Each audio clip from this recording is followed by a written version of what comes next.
ಎಲ್ಲರಿಗೂ ಶುಭೋದಯ. ನಾನು ಈ ದಿನ ಗುರುವಾರದ ರಾಯರ ಪೂಜೆಗಾಗಿ ಸಜ್ಜಿಗೆ ಪ್ರಸಾದವನ್ನು ಮಾಡಿಕೊಂಡಿದ್ದೆ. ಅದನ್ನು ಹೇಗೆ ಮಾಡೋದು ಅಂತ ನಿಮ್ಮ ಹತ್ರ ಶೇರ್ ಮಾಡ್ತಾ ಇದ್ದೀನಿ. ಮೊದಲಿಗೆ ಇದಕ್ಕೆ ಬೇಕಾಗಿರೋಂಥ ಪದಾರ್ಥಗಳು: 1 ಕಪ್ ರವೆ, 1 ಕಪ್ ಸಕ್ಕರೆ, ಹಾಗೆ 3 ಏಲಕ್ಕಿ, ಸ್ವಲ್ಪ ದ್ರಾಕ್ಷಿ ತಗೊಂಡಿದ್ದೀನಿ, ಹಾಗೆ ಸ್ವಲ್ಪ ಗೋಡಂಬಿ, 1 ಲವಂಗ, 1 ಪಚ್ಚ ಕರ್ಪೂರ, ಹಾಗೆ 1 ಪಚ್ಚ ಬಾಳೆಹಣ್ಣು, ಇದಕ್ಕೆ ಸ್ವಲ್ಪ ತುಪ್ಪ. ಇದಿಷ್ಟು ಪ್ರಸಾದಕ್ಕೆ ಬೇಕಾಗಿರುವಂಥ ಸಾಮಗ್ರಿಗಳು. ಇದನ್ನು ಮಾಡುವ ವಿಧಾನ ಈಗ ತೋರಿಸ್ತೀನಿ. ಒಂದು ಬಾಣಲಿನ ಬಿಸಿಗಿಟ್ಟು ಅದಕ್ಕೆ ತುಪ್ಪದಲ್ಲಿ ಅರ್ಧದಷ್ಟು ಹಾಕ್ಕೊಳ್ತಾ ಇದ್ದೀನಿ, ಇನ್ನು ಅರ್ಧ ಹಾಗೆ ಉಳಿಸಿ ಇಟ್ಕೊಳ್ಳೋಣ.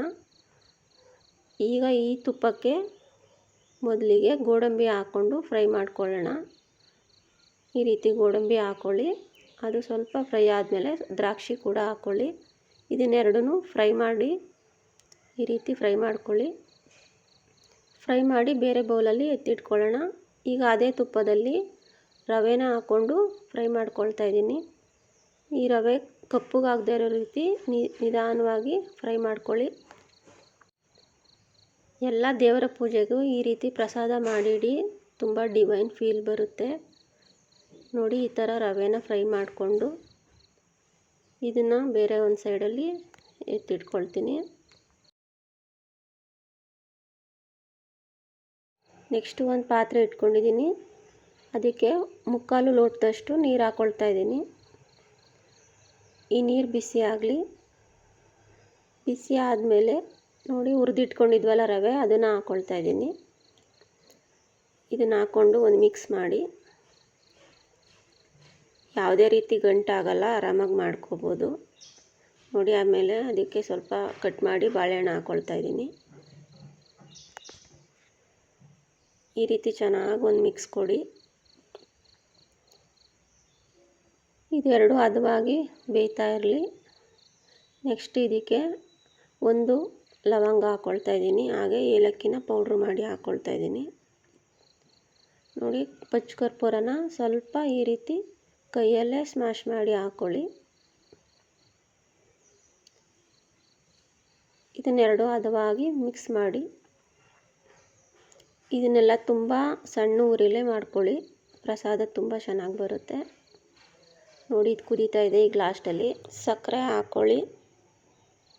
ಈ ರೀತಿ ಹಾಕಿದ್ಮೇಲೆ ಚೆನ್ನಾಗಿ ಒಂದು ಮಿಕ್ಸ್ ಮಾಡಿ. ಇದು ಎಲ್ಲ ಚೆನ್ನಾಗಿ ಬೆರೆತು ಒಳ್ಳೆ ಘಮ ಬರಲಿಕ್ಕೆ ಶುರು ಮಾಡುತ್ತೆ ನೋಡಿ. ಇದು ರೆಡಿ ಆಗ್ತಾ ಇದೆ. ಈಗ ಸ್ವಲ್ಪ ಸ್ಟವ್ ಆಫ್ ಮಾಡಿಬಿಡೋಣ. ಆಫ್ ಮಾಡಿ ಇನ್ನೊಂದು ಸರಿ ಮಿಕ್ಸ್ ಮಾಡ್ಕೊಳ್ಳಿ ನೋಡಿ. ಯಾವುದೇ ಥರ ತಳ ಹಿಡ್ದಿಲ್ಲ, ಎಷ್ಟು ಚೆನ್ನಾಗಿ ಹದವಾಗಿ ಬಂದಿದೆ. ಈಗ ಲಾಸ್ಟಲ್ಲಿ ಉಳಿದಂಥ ಎಲ್ಲ ತುಪ್ಪನೂ ಹಾಕ್ಕೊಳ್ತಾ ಇದ್ದೀನಿ. ಮತ್ತೆ ಮಿಕ್ಸ್ ಮಾಡ್ಕೊಳ್ಳೋಣ. ಈ ರೀತಿ ಎಲ್ಲ ಮಿಕ್ಸ್ ಮಾಡಿ. ಈಗ ಹುರಿದು ಇಟ್ಟಿರೋಂತಹ ಗೋಡಂಬಿ ಮತ್ತು ದ್ರಾಕ್ಷಿ ಎರಡನ್ನೂ ಸೇರಿಸ್ಕೊಳ್ತಾ ಇದ್ದೀನಿ. ಯಾವುದೇ ಡ್ರೈ ಫ್ರೂಟ್ಸ್ನೂ ಬೇಕಂದರೆ ನೀವು ಆ್ಯಡ್ ಮಾಡ್ಕೊಳ್ಬೋದು ನೋಡಿ. ಪ್ರಸಾದ ರೆಡಿನೇ ಆಗೋಯ್ತು. ಇದನ್ನು ಮುಚ್ಚಿಟ್ಟು 15 ನಿಮಿಷಗಳ ಕಾಲ ಹಾಗೆ ಇಟ್ಬಿಡೋಣ. ನೆಕ್ಸ್ಟ್ ಇದನ್ನು ಸರ್ವ್ ಮಾಡ್ಕೊಳ್ತಾ ಇದ್ದೀನಿ. ಪ್ರಸಾದ ತುಂಬ ಹದವಾಗಿತ್ತು, ಹಾಗೆ ರುಚಿಯಾಗಿ ಕೂಡ ಬಂದಿತ್ತು. ಎಲ್ಲ ದೇವರ ಪೂಜೆಗಳಿಗೂ ಈ ಥರ ಪ್ರಸಾದಗಳನ್ನ ಮಾಡಿಡಿ. ನಾನು ಕೂಡ ಈಗ ರಾಯರ ಮುಂದೆ ಇಟ್ಟು ಭಕ್ತಿಯಿಂದ ಇವತ್ತು ಪೂಜೆ ಮಾಡಿದೆ. ರಾಯರ ಆಶೀರ್ವಾದ ಎಲ್ಲರಿಗೂ ಸಿಗಲಿ. ವಿಡಿಯೋ ಇಷ್ಟ ಆಗಿದ್ದರೆ ಒಂದು ಲೈಕ್ ಮಾಡಿ, ಹಾಗೆ ಚಾನಲ್ನ ಸಬ್ಸ್ಕ್ರೈಬ್ ಮಾಡಿಕೊಂಡು ನೋಡಿ.